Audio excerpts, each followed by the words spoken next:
Watching from afar, it can be difficult for Kiwis to fully understand the trauma of Russia's invasion. But for those with loved ones there, it is an extremely worrying time. Nigel Peterson's wife and baby son are desperately trying to flee Ukraine. Nigel Peterson joins me now from Whakatane. Nigel, good morning. How are you doing? Good morning. I'm doing okay at this time. Thank you for the opportunity for me to share my story.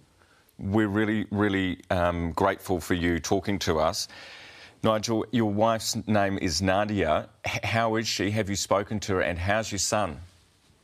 I've kept in touch on Messenger. We're not speaking. Only she's trying to preserve her battery on the phone. They're doing okay at the moment. The good news is they're making their way towards the Romanian border after leaving Lviv, the city of Lviv.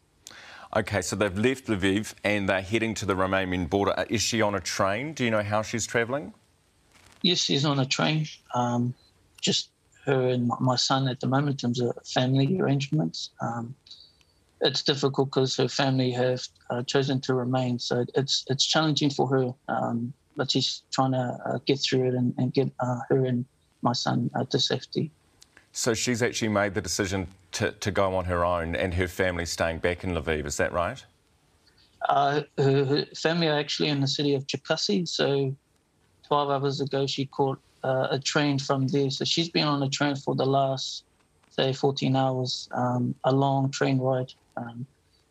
But it's looking promising. It was really challenging 12 hours ago, where she was trying to, I guess, get on a train that was full of evacuees. How is she holding up? She's got your wee baby with her as well. That must be a very hard thing to go through on her own. She's strong.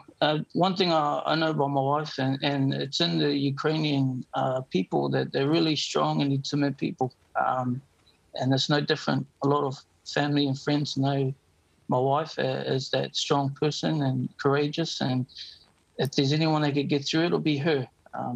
So I'm hopeful that she's going to get to safety. Why has her family decided to stay behind? They're born in Ukraine, and they're proud, patriotic Ukrainians. Her brother and also his wife and daughter couldn't flee as well, because as you know, there's the they invited all the men from 18 to 60 to remain and fight in Ukraine. So he made the decision just to hide somewhere in the family rural house. So they all kind of scattered around the place, just holding tight. And my wife tried to convince all her family to flee. Unfortunately, it hasn't happened. What happens when this train gets to Romania, Nigel? You mentioned that Nadia's phone battery's running out. I mean, you might lose contact with her. Yep. We've tried to make arrangements beforehand. We've made contact with IMFAT, that's the Ministry of Foreign Affairs. Hopefully they could take care of her once she gets to Romania. In the meantime, she'll have to try and find a ride or transport to get from the city she'll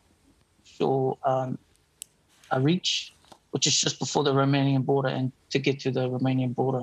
So there's still worrying signs there.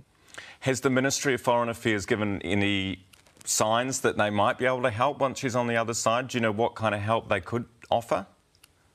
Yeah, I believe there's a New Zealand volunteer group who look after, families who are in kind of threatened areas of war. I believe they've come from Afghanistan as well, and they got a hold of me and learnt of my wife's situation, so they're willing to do all they can to help her once she gets to the Romanian border. It sounds like you are just in a holding pattern there, Nigel. Our thoughts are with you and with your family as well. As you mentioned, you've got a very strong wife there. You must have a lot of faith in her to look after your wee boy. I do, and obviously she's got our Kiwi son, our Ukrainian Kiwi son, and you know, family's important, and I just hope that things, you know, cool down in Ukraine, and hopefully families can get out safely. Yeah, absolutely. Is there anything you'd like to say to our government? I would just plead if we could help, especially in the humanitarian aid. My wife's seeing the chaos, and there's a lot of families, particularly children and women, who are left without their husbands, who are trying to flee. That would be helpful once they get to the borders, or some sort of way where they can just help in Ukraine humanitarian aid-wise.